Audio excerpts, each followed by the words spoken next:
Hello everyone. Bonjour tout le monde. Thank you for being here today. So this morning, Minister Sidhu and Commissioner Sefcovic co-chaired the 5th meeting of the Canada-EU Comprehensive Economic and Trade Agreement Joint Committee. This media session will provide an opportunity for the co-chairs to reflect on this morning's meeting and report directly to the public to outline the achievements from this past year and decisions jointly made. You will have the opportunity to ask some questions of the CETA Joint Committee co-chairs shortly, but first the co-chairs will join us in the signature of 2 key items. In accordance with Article 26.3 of CETA on decision-making of the Joint Committee, the Joint Committee shall have the power to make decisions in respect of all matters when the agreement so provides. And this article clarifies that decisions of the Joint Committee should be made by mutual consent, which the co-chairs agreed to during this morning's meeting. So please join us in welcoming Minister Sidhu and Commissioner Sefcovic to sign the adopted outcomes of this morning's Joint Committee. Our first order of business today is the signature of Interpretation Number 1 of 2026 of the CETA Joint Committee regarding several provisions of Chapter 8, Investment, of the Canada-EU Comprehensive Economic and Trade Agreement. The interpretation on investment reflects the shared intention of the parties to clarify the meaning of specific provisions in Chapter 8, including with respect to fair and equitable treatment, climate change and the right to regulate, calculation of monetary damages, and indirect expropriation. The interpretation on investment serves to ensure that parties can regulate to achieve legitimate policy objectives, such as in the framework of climate, energy, and health policies.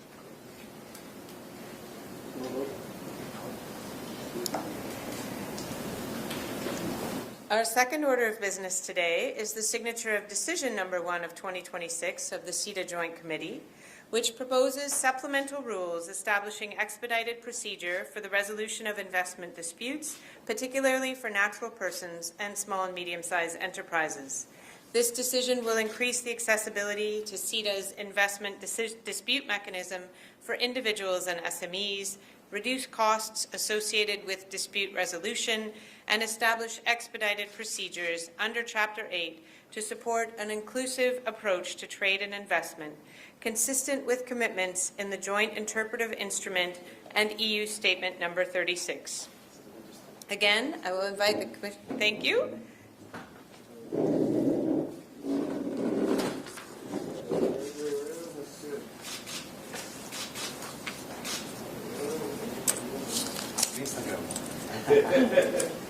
Mr. Rifle.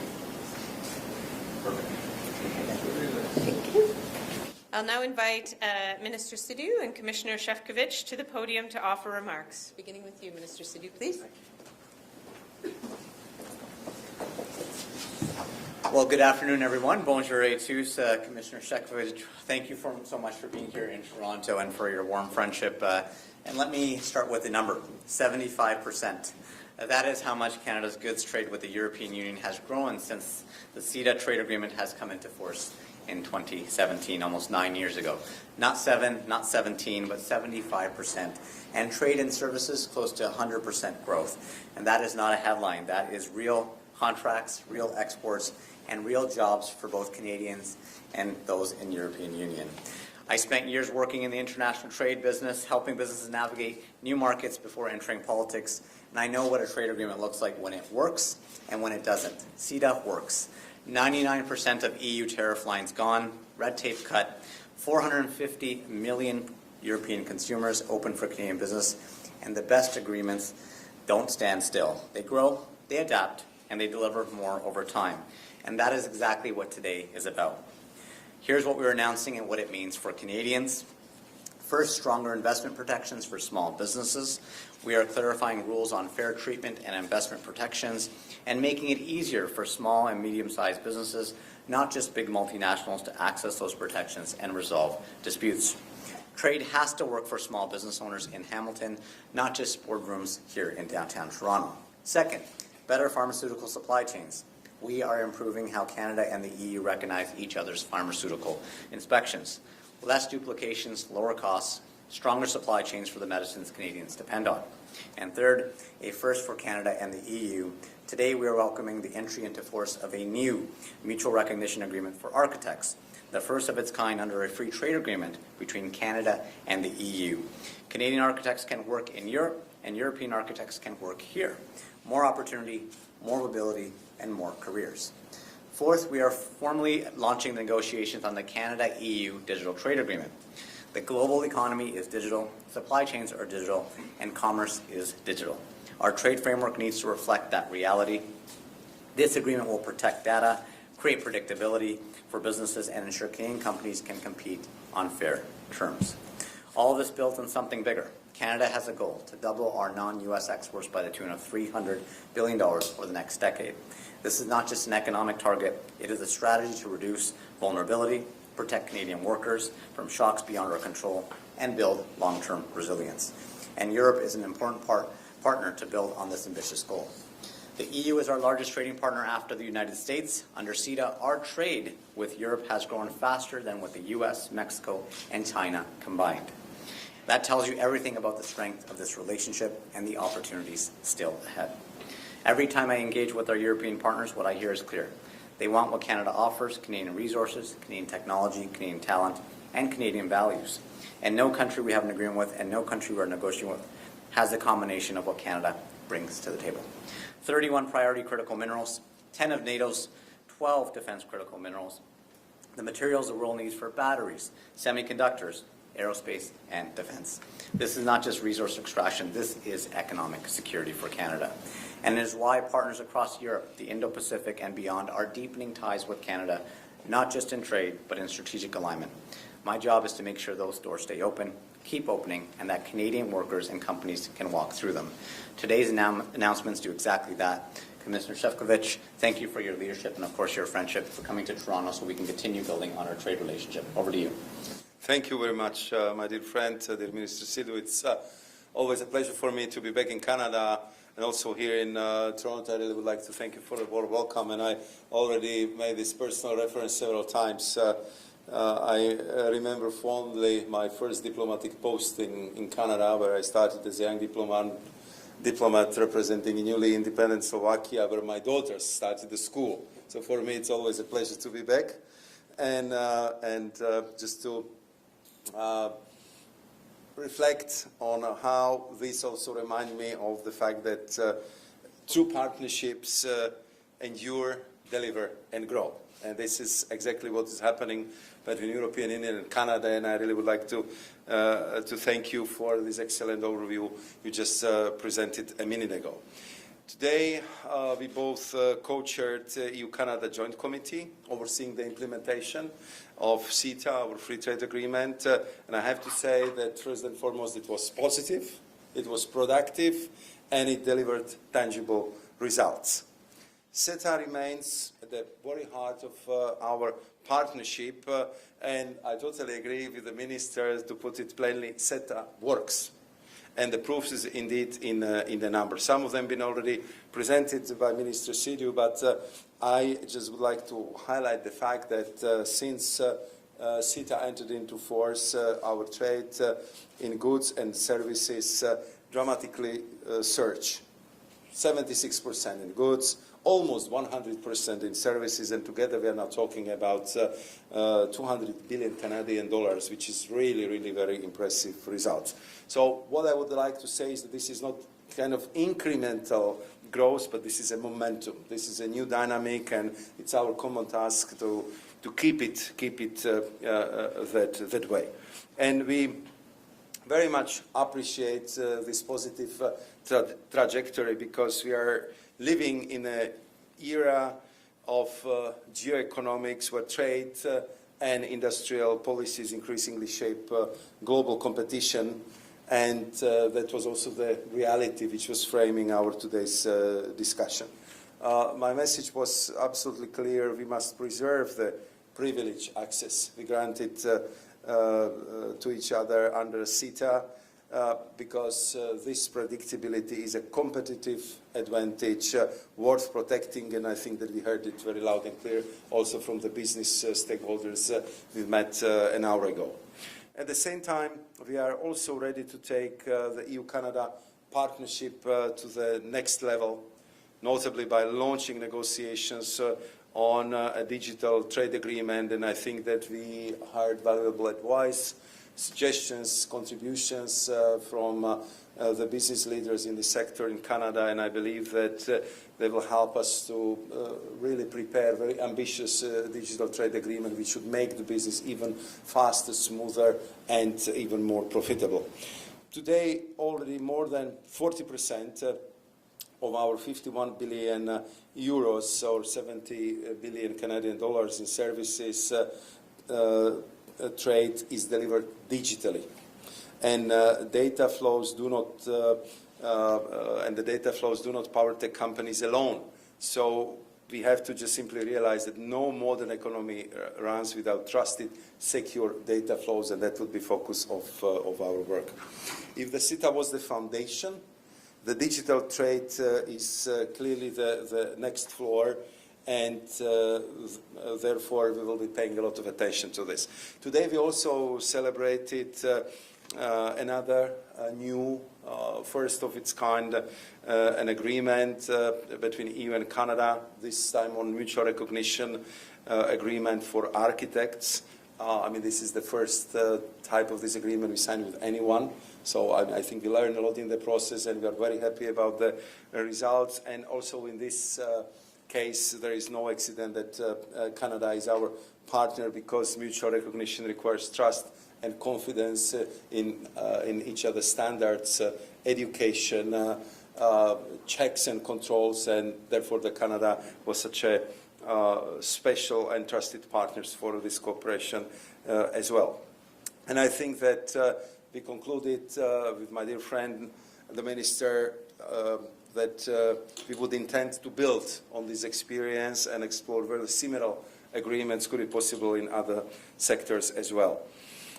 Maybe the last point I would mention, because we are living in this global transformation of trade, and I would like to thank the Minister for their leadership and for the good cooperation also in the frame of CPTPP. As you know, this is a very important group gathering 12 Pacific countries, and when this group is working in partnership with the European Union, we are talking about 30% of global GDP, 40% of global trade, and I think that ideas we kind of exchanged and explored this morning, I believe would be very valuable for better cooperation within this group, but also they would have positive contribution to all the discussions we will be having very intensely in the coming weeks, and this is reform, and I believe also positive reforms within WTO. So on this note, I once again would like to thank the Minister and Canada for being the gracious host, great partners, trusted friends, and this is how we are absolutely convinced it will continue also in the future. Thank you. Thank you. Thank you, Commissioner Sefcovic and Minister Sidhu. We will now open it up to questions from the media. Please state your name and your outlet, and please raise your hand so I can pass you the mic to ask questions. Start here. Thank you for taking my question. I'm Nivedita with Reuters. For Minister Sidhu, Prime Minister Carney has said he would double Canada's non-US trade in a decade. What share of that would come from the EU? Yeah, absolutely. It's a great question. I mean, doubling trade to the tune of $300 billion. We're talking to all partners, but including the European Union. It's one of our largest trading partners, and we're finding great ways to expand that, whether it's in the defense side of things, mining, agriculture, energy is a big one. If you're looking at where the growth rates are coming from, energy has grown by over 200%. Oil seeds from the agriculture industry have grown over by 200%. And so there's different industries that we're really focused on to work with the European Union. And look, it's growth growth all around, but it is one of our fastest growing trade agreements that we've seen in a long, long time. And it's a real proof that trade does work. When we sign FTAs, we want them to work for businesses. And this is exactly what it's doing in terms of businesses that are accessing the European Union market, but also European Union countries accessing Canada as a market for them. Is there a rough figure or a number that you'd be able to share? I wouldn't want to put a number on it because this is driven by businesses, right? But we're encouraging businesses to do more trade between the two. And so part of that is led with trade delegations. So I was just in Italy not too long ago with a delegation. We'll be going back to European markets again with a defense-led initiative from our defense industrial strategy. And so we're working together hand in hand. And if you look at what we're doing with the EU through the EU procurement, the safe procurement mechanism, Canada is the only non-EU country that's been welcomed to join that. And so that will open up a lot of procurement opportunities for our defense industry. Maybe if I can just add one very important element, I kind of called it the CETA dividend, because if you look at the dynamics of the growth of trade volumes between Canada and the EU, so the trade is growing between 20 to 30% faster with Canada in the area of goods and services than when we compare it to our trade relationship with the different countries, especially with those with whom we do not have the free trade agreement. So the dynamic is very strong, because if you look at where we started 8 years ago and today, I mean, the trade grew by 76% in goods, and in services 100% for the same period. If we manage, and that's our common ambition, to conclude the digital trade agreement this year, so I mean this would even grow. So it's very difficult to put a number on it, but the dynamic is absolutely impressive. Honestly, if I look at other trade relationship we had, I mean it's very rare when you see the growth potential and dynamics which already exist there. So I'm sure that we are very happy that we are your second most important trading partner, and I'm sure that the volumes in both goods and services will just grow. Hi, Zian Lai with Politico. How are you? Thank you very much for taking our questions. I'd like to kind of ask about the digital trade negotiations. So first, what kind of timelines are you operating under, and how frequent are you going to speak negotiations, and when are you aiming to finalize talks?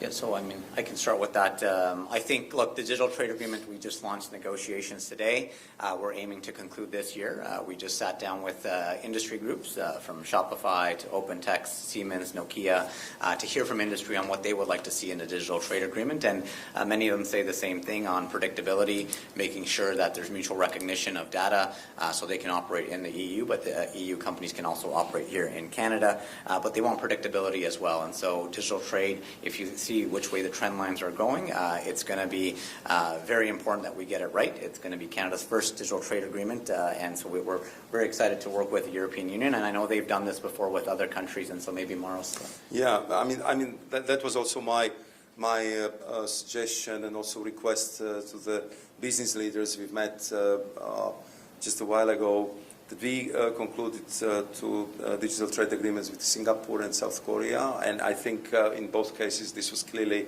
kind of urged by the fact that our trade, especially in services, is very much based on the digital basis. So I think that the dynamics we see in trade in goods and services in Canada, I'm sure that if you can conclude this agreement, and I share the ambition of the Minister Sidhu that we should definitely do our utmost to do it this year. I mean, I think we really want to proceed very, very quickly. So then we could reap the benefits of this agreement very soon. And we already see how positive impact it has on our trading patterns with Singapore, with South Korea, and how much this is appreciated by economic operators. Because of course, we are talking about the big things, data flows, data storage, and all these, I would say, very important aspects of the economy. But we are also talking about smaller things, e-invoicing, e-customs, and all the things which you can do digitally if it's done properly. And this is dramatically accelerating the processes which you need to have the trade even more liquid and more fluent between in this case Canada and European Union. My follow-up is I'd like to pick up on the CPTPP mention Yeah. that you've dropped in front of us. So this effort to kind of bridge EU and CPTPP economies by Prime Minister Carney. He said in Sydney, I think 2 days ago, that this will effectively be under the WTO. He also said it's going to be a modernization of WTO rules. So is this kind of your working assumption that the EU CPTPP super free trade club is going to be a kind of WTO type or WTO plus kind of structure? I'd like to know from you, Commissioner, how it's been pitched to you. First and foremost, I would like to repeat my thanks to Canada, also to our friends in Australia and New Zealand, because they came up with that proposal. They've been pushing for making sure that European Union and CPTPP countries would enter into the new high-quality partnership. And I was very privileged to attend that meeting, which took place in Melbourne a few months ago. I think that it was very clear from the first moment that this is the group to be, this is the club to attend, and this is the work we should pursue, because you see that there was huge alignment about the current situation, but also future ideas between the European Union and our partners. And one of the big, I would say, deliverables there would be the fact that I'm convinced that if you look at it from the perspective of WTO, we are now a few weeks ahead of the WTO Ministerial Conference in Cameroon, and I think we share the same assessment with Canada, but also with many of the CPTPP countries, that small fixes for the WTO are not enough. That we clearly need to look at the opportunity which the Ministerial Council is offering to us from the perspective of pushing for serious reform.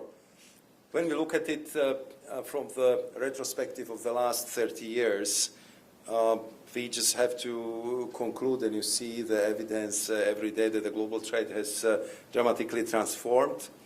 We see some players who have expanded massively, but they are still keeping their own markets quite closed.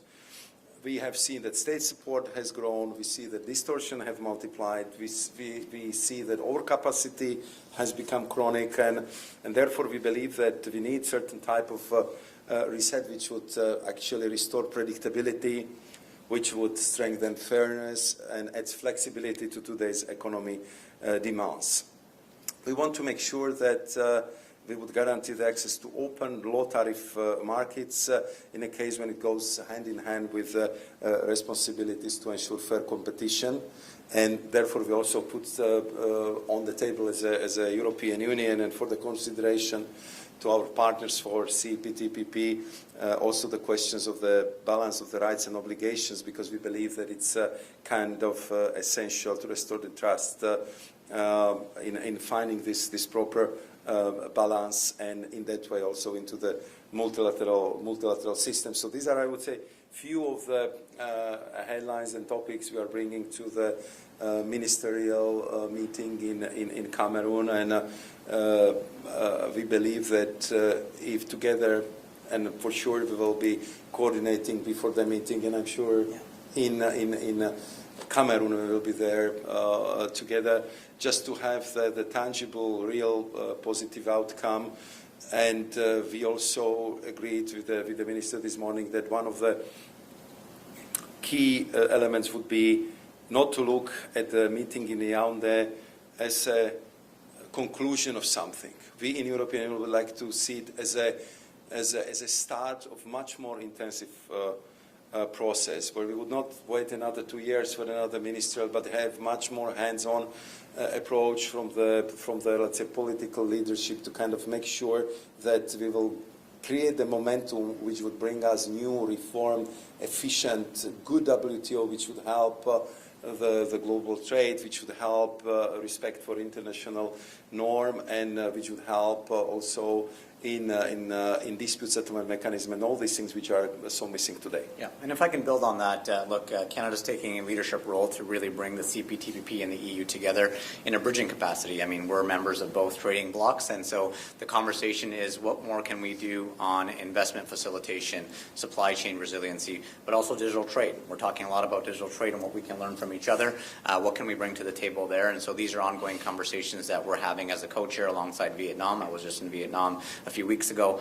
They chaired the CPTPP this year, and so good conversations on how we can bring best practices forward and make sure that rules-based trade is respected and actually works. And so it's not a matter of replacing one over the other, but it's really building upon what the WTO is doing. And so the conversations that we'll have as ministers in a few weeks in Cameroon will be very important amongst ministers. And it's not just a one-off conversation, it's an ongoing conversation to make sure that we're able to learn from best practices and really bring the two biggest trading blocs together. Hi there, Julio Rivas from Agencia EFE. For the Commissioner, I would like to have your comments on President Trump's threats of ending all trade deals with Spain. I think that, after these comments, we've been in, I would say, permanent touch with my very good friend, Trade Minister Carlos Cuerpo, and also with all our Spanish colleagues. And I think what is very clear here is the fact that all of us, we have an interest in respecting the agreement which we concluded with the United States of America in the July of the last year. And I think that there is interest from all EU member states to make sure that this agreement is properly implemented and respected. We heard the same from our American counterparts, that even after the decision of the Supreme Court, they are very much attached to this agreement, and we are in daily contact with them. Of course, Spain is a very important member state of the European Union, so we are in full solidarity with our member states and the European Commission, who has exclusive powers in the area of international trade, would always defend the interests of the European Union, but of course all our member states. And for both of you, you just mentioned the new tax that Washington is going to start implementing, I believe, in the next few days. Are you both sure that the United States is going to honor the deal that it has with the European Union and with Canada, and there's not going to be more surprises in the future? I think I can start to respond to this question. Of course, I believe that the United States will honor the deal, because this was the reassurance I got from my American partners, but this was also clearly stated in the public statements of, in particular, Ambassador Greer after the ruling of Supreme Court was issued. So we are working on the basis that this agreement, which we had concluded in July of the last year, has to be respected from the both sides. The deal is a deal, and we both should respect it. Yeah, and maybe I can add from a Canadian perspective is the conversation with the U.S. are ongoing. Minister LeBlanc will be there in a couple of days to continue the conversation on CUSMA and what more we can do together. But it's not just us alone. It's industry talking on our behalf. It's Canadian workers, it's American workers that are really talking about supply chains and how intertwined we are, and that we really need to make sure that this trading agreement does work for the long run, for stability and for resiliency of our businesses. But at the same time, my job as the International Trade Minister is to look beyond North America, and so we have the European Union Trade Commissioner here today. We'll be continuing to follow up with other partners. I just came back from India a couple of days ago, where we launched our CETA, our CEPA negotiations. I know the EU just concluded with India. India also concluded with the UK, with New Zealand, and so congratulations to my friend Maros for getting that done. But we're focused on getting more trade agreements done, and so with India we've committed to getting that done this year, and so we're looking at all trading partners to make sure that we're giving Canadian businesses and workers that chance to export to other markets outside the U.S. Thank you, Commissioner and Minister. This wraps up today's press conference. Thank you, everyone. Thank you. Thank you. All right.